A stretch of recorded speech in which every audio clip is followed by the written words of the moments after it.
Maria, aux soignants maintenant. Qui vient de Grenoble ou Briançon, qui vient de loin en tout cas, avec son collectif de soignants. Ils sont là. Ouais. Bravo les soignants. Hip hip hip les soignants. Hip hip hip les soignants. On veut de l'argent pour les soignants.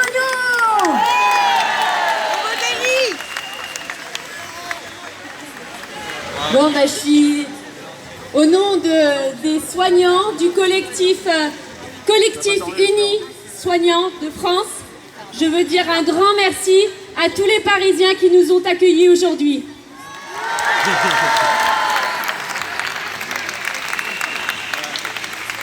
On part de très très loin.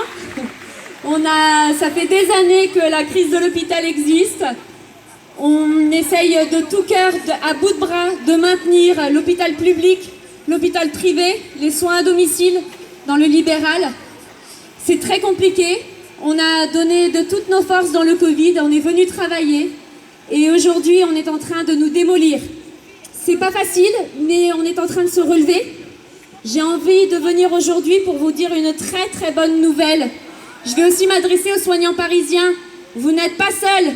En France, nous sommes en train de monter un collectif uni. Vous pouvez nous retrouver sur Facebook et vous pouvez nous contacter. On est en train de rassembler tous les collectifs soignants de France. Ouais. Yeah. Il y a 50 collectifs soignants non syndiqués, syndiqués et 30 hôpitaux qui nous suivent. Actuellement, nous sommes au moins 3000. Ouais.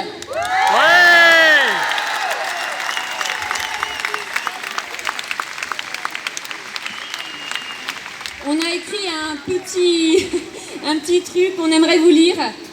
Voilà, et c'est un petit discours que l'on a fait par rapport à les décisions qui ont été prises.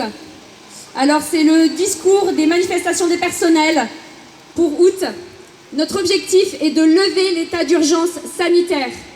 Nous, les collectifs de médecins, aides-soignantes, infirmiers, psychologues, personnel technique, de cuisine ou de sécurité, personnel de ménage, administratif du secteur privé et du secteur public, de la santé, du médico-social, libéraux, kinés, infirmiers, ostéos.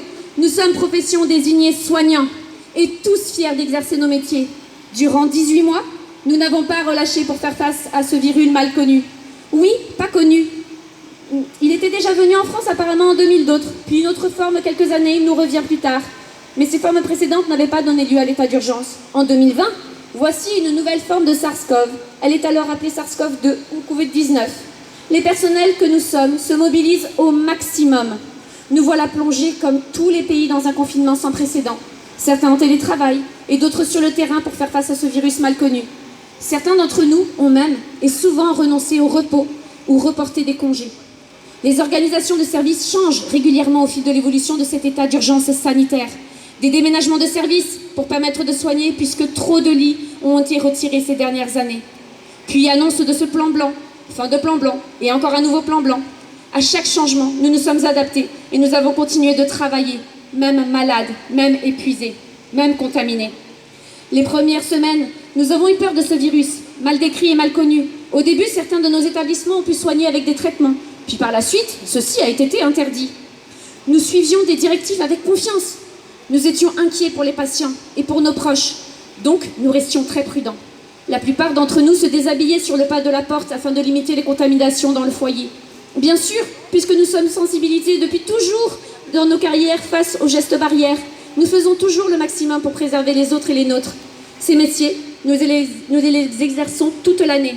Certains d'entre nous, depuis 10, 20, 30 ou même 40 ans. Nous avons conscience que le risque n'est pas zéro. Nous avons vu dans nos quotidiens des métiers du soin, des patients mourir, d'autres se rétablir. Nous accompagnons les fins de vie, apportons notre soutien à tant de patients qu'aux familles. Nous soignons, nous aidons, nous soutenons, nous conseillons. Nos métiers sont avant tout la bienveillance.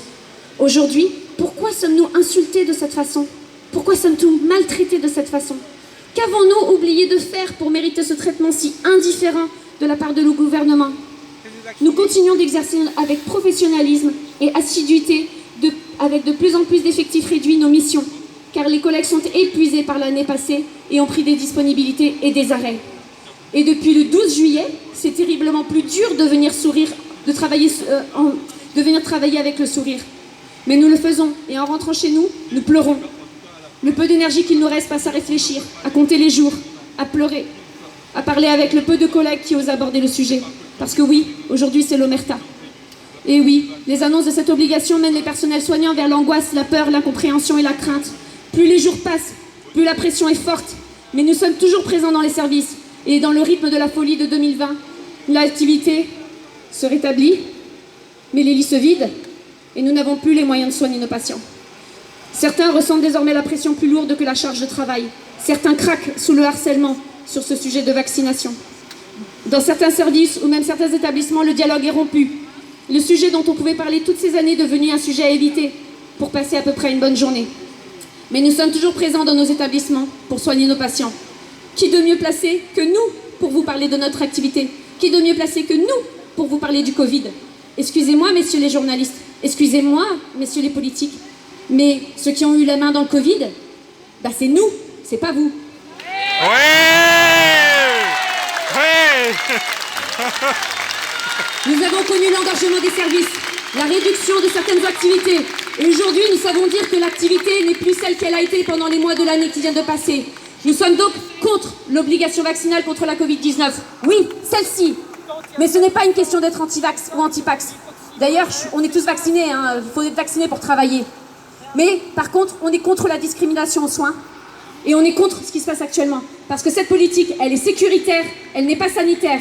Avec ce constat, nous les collectifs de plus de 20 départements, demandons pourquoi l'état d'urgence est-il maintenu et pourquoi vous avez voté des lois sécuritaires et pourquoi vous avez mis des budgets sécuritaires au lieu de mettre des budgets sanitaires. Répondez-nous.